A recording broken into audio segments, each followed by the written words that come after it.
வணக்கம். இன்றைக்கி நம்ம பார்க்க போகிற சமையல் என்னென்னு பார்த்தீங்கன்னா, ஒரு ஹோட்டல் ஸ்டைலில் ஒரு அருமையான பிரிஞ்சி சாதம் எப்படி செய்யலாங்கிறத பார்க்கலாம். நல்ல கமகமன் வாசனையாகவும் இருக்கும். நான் சொல்லியிருக்க மெத்தடில் பண்ணுங்கள். நல்லா உதிரி உதிரியாக சூப்பராக வரும் இந்த அரிசி. ஸோ வாங்க இந்த அருமையான பிரிஞ்சி சாதம் எப்படி செய்யலாங்கிறத பார்க்கலாம். இப்போ ஒரு பேன் எடுத்துக்கலாம். அதாவது நான் பிரியாணி செய்கிற மாதிரி ஒரு கடாய் எடுத்திருக்கேன். இப்போ இதில் எண்ணெய் சேர்த்துக்கலாம். எண்ணெய் ஒரு 150 ml அளவுக்கு எண்ணெய் சேர்த்துக்கலாம். இப்போ எண்ணெய் நல்லா சூடாகிட்டுருக்கு. ஒரு பிரியாணி இலை, 2 துண்டு பட்டை, 2 கிராம்பு, 2 ஏலக்காய் சேர்த்துக்கலாம். இப்போ பாருங்கள், மசாலா பொரிய ஆரம்பிக்குது. இப்போ இதில் நீளமாக நறுக்குன பெரிய வெங்காயம் ஒரு 100 கிராம் அளவுக்கு சேர்த்துக்கலாம். நான் 1/4 கிலோ அளவுக்கு அரிசி எடுத்துருக்கேன். ஸோ அந்த அளவுக்கு தான் நான் சேர்க்குறேன் மசாலா எல்லாமே. இப்போ இது நல்லா அப்படியே செவந்து ப்ரௌன் கலரில் வரணும்.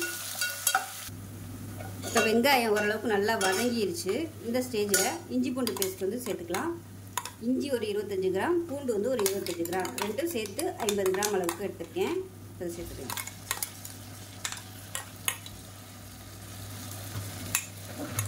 இது நல்லா பச்சை வாசனை போகிற அளவுக்கு வதக்கிக்கலாம். இப்போ இந்த மிக்ஸி ஜார் அலசிட்டு இஞ்சி பூண்டு அரைச்ச மிக்ஸி ஜார் அதில் கொஞ்சமாக தண்ணி ஊற்றி சேர்த்துக்கிறேன். அப்போ தான் இஞ்சி பூண்டு அடி பிடிக்காமல் இருக்கும். இஞ்சி பூண்டு பேஸ்ட்டு நல்லா வதங்கிருச்சு. இப்போ இதில் புதினா கொத்தமல்லி ஒரு கைப்பிடி அளவுக்கு சேர்த்துக்கலாம். சேர்த்துட்டு நல்லா வதக்கி விட்டுக்கலாம்.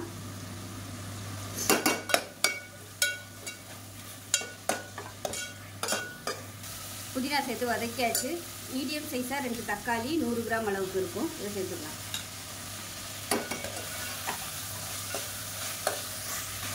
தக்காளி வதங்குறதுக்கு உப்பு சேர்த்துக்கலாம்.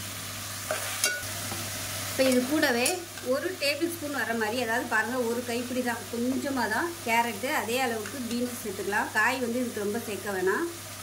அதே மாதிரி ஒரு கைப்பிடி வர அளவுக்கு உருளைக்கிழங்கு பொடியாக கட் பண்ணிக்கங்க, அதையும் சேர்த்துக்கலாம். இது எல்லாத்தையுமே நல்லா வதக்கிக்கலாம். அந்த தக்காளி நல்லா மசிஞ்சு வரணும். இது கூடவே 3 பச்சை மிளகாயும் சேர்த்துக்கலாம். இப்போ தக்காளி நல்லா வதங்கிருச்சு. இப்போ இதில் 1/2 டேபிள் ஸ்பூன் அளவுக்கு மிளகாத்தூள் சேர்த்துக்கலாம். காரம் ரொம்ப பிடிக்காது, அதனால் கம்மியாகவே சேர்த்துக்கலாம். இதையும் நல்லா வதக்கி விட்டுட்டு தயிர் நல்லா ஒரு 2 டேபிள் ஸ்பூன் அளவுக்கு சேர்த்துக்கோங்க. இதையும் நல்லா வதக்கிக்கலாம். இப்போ பாருங்கள், எல்லாமே நல்லா வதங்கி எண்ணெய் பிரிஞ்சு வருது. 1/4 டீஸ்பூன் போல் கறி மசாலா சேர்த்துக்கலாம். கரம் மசாலா வேறு, கறி மசாலா வேறு. இது ஆப்ஷனல் தான். உங்களுக்கு அந்த வாசனை பிடிக்கும்னா நீங்கள் சேர்த்துக்கோங்க, இல்லைன்னா விட்டுறலாம். இப்போ இதில் ஒரு கைப்பிடி அளவுக்கு சின்னதாக உள்ள சோயா சங்க்ஸ் எடுத்துருக்கேன், அதாவது மீல் மேக்கர். இது சுடுதண்ணியில் போடலை, சும்மா கழுவிட்டு அப்படியே சேர்த்துக்கலாம். இது ஊற வச்சு சேர்க்கணும்னு அவசியம் இல்லை. நம்ம தண்ணி ஊற்றி கொதிக்க வைக்கும்போது அது வெந்துடும். அப்போ தான் அதில் உள்ள ஃப்ளேவர் எல்லாமே இந்த பிரிஞ்சியில் நல்லா இறங்கும். அதனால் நான் அப்படியே சேர்த்துட்டேன். இதை எண்ணெயில் நல்லா வதக்கிக்கலாம். கொஞ்சம் எல்லாமே நல்லா ரோஸ்ட் ஆச்சுன்னா டேஸ்ட்டாக இருக்கும். இப்போ நான் எடுத்துருக்க அரிசி பார்த்திங்கன்னா துளசி அரிசி எடுத்திருக்கேன். இது நல்லா 2-3 தடவை கழுவிட்டு சுடுதண்ணி ஊற்றி வச்சுருக்கிறேன். சுடுதண்ணி ஊற்றி நல்லா 1 மணி நேரம் ஊறிடுச்சு. இது சுடுதண்ணி ஊற்றினோம்னா அதில் உள்ள கஞ்சி பசை எல்லாமே வெளியில் வந்துடும். சாதம் நல்லா உதிரி உதிரியாக இருக்கும். இப்போ தண்ணி நம்ம வடிச்சுக்கலாம். இப்போ எல்லாமே நல்லா வதங்கிருச்சு. இப்போ நான் 2 டம்ளர் அரிசி எடுத்திருக்கேன். 2 டம்ளருக்கு 4 டம்ளர் தண்ணி. துளசி அரிசிக்கு 1 பங்குக்கு 2 பங்கு தண்ணி வைக்கணும். அதனால் நான் 2 டம்ளர் எடுத்ததுனால 4 பங்கு தண்ணி வச்சுருக்கேன். இதை சேர்த்துக்கலாம். ஜீரக சம்பா அரிசினா நம்ம 1.5 வச்சா போதும். இது துளசி அரிசிங்கிறதுனால இது சீக்கிரம் வேகாது. 2 பங்கு தண்ணி வச்சிங்கன்னா தான் தம் போடையில் கரெக்டாக வரும். இப்போ நல்லா கலந்து விட்டுட்டு உப்பு செக் பண்ணி பார்த்துட்டு உப்பு சேர்த்துக்கலாம். உப்பு சேர்த்துட்டே இது நல்லா தளதளன்னு கொதிக்கணும். அப்போ தான் அந்த எசன்ஸ் எல்லாமே, அதாவது வெங்காயம், தக்காளி, அதில் உள்ள டேஸ்ட்டு எல்லா ஃப்ளேவர் எல்லாமே இந்த தண்ணியில் இறங்கணும். அதனால் 1 நிமிஷம் நல்லா கொதிக்கட்டும். இப்போ பாருங்கள், நல்லா தளதளன்னு கொதிக்குது. இப்போ நம்ம ஊற வச்சுருக்க இந்த அரிசியை சேர்த்துக்கலாம். தண்ணியெல்லாம் வடிச்சிட்டு வச்சுருக்கேன். இப்போ அதை சேர்த்துக்கலாம். இது நல்லா கலந்து விட்டுக்கலாம். இப்போ இதில் ஒரு 1/2 மூடி எலுமிச்சம்பழம் ஜூஸ் பிடிச்சி விட்டுக்கலாம்.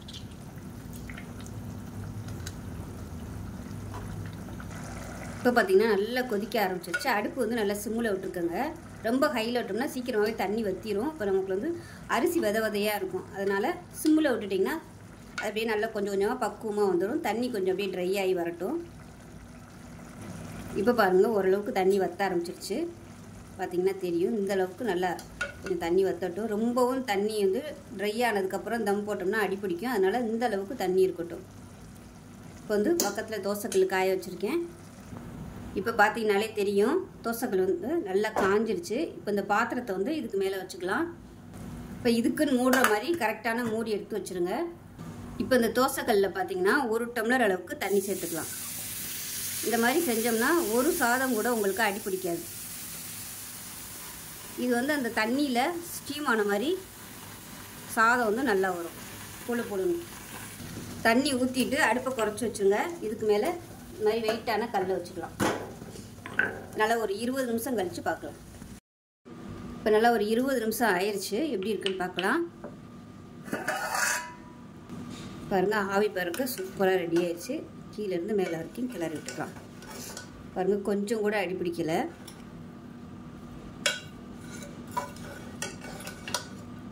பாருங்கள், சாதமும் சூப்பராக வந்துருக்கு. நல்லா உதிரி உதிரியாக வந்துருச்சு சாதம். நல்லா ஆற ஆற சூப்பராக வந்துடும். இந்த துளசி அரிசி வந்து அவ்வளோ சீக்கிரம் குழஞ்சி வராது. மேக்ஸிமம் வெளியில் வந்து கமர்ஷியலாக பண்ணுறவங்க இந்த துளசி அரிசி தான் வந்து யூஸ் பண்ணுவாங்க. இது நார்மலாக நம்ம பொன்னி அரிசி வந்து என்ன ரேட் வருமோ அதே ரேட்டு தான் வருது. இது வந்து நான் 1/2 கிலோ வந்து 39 ரூபான்னு வாங்கினேன் துளசி அரிசி. பாருங்கள், சாதம் அருமையாக வந்திருக்கு. அதே சமயம் நல்லா வந்துருச்சு. அவ்வளோதான். நல்லா வீடியோ மணக்கிற மாதிரி ஒரு சூப்பரான பிரிஞ்சி சாதம் ரெடி ஆயிடுச்சு. இப்போ பாருங்கள், அருமையான ஹோட்டல் ஸ்டைலில் பிரிஞ்சி சாப்பாடு ரெடி ஆயிடுச்சு. இது கூட நீங்கள் சைடிஷாக சிக்கன் வறுவல் இல்லை உருளைக்கிழங்கு வறுவல் இது மாதிரி வச்சு சாப்பிட்டிங்கன்னா சூப்பராக இருக்கும். ஸோ இதே மாதிரியே நான் சொல்லியிருக்க மாதிரியே செஞ்சு பாருங்கள். டேஸ்ட் நல்லா அட்டகாசமாக வரும். ஸோ இந்த வீடியோ பிடிச்சின்னா லைக் பண்ணுங்கள், கமெண்ட் பண்ணுங்கள், சேனலை சப்ஸ்கிரைப் பண்ணுங்கள், பக்கத்தில் பெல் பட்டனை ப்ரெஸ் பண்ணுங்கள். நன்றி.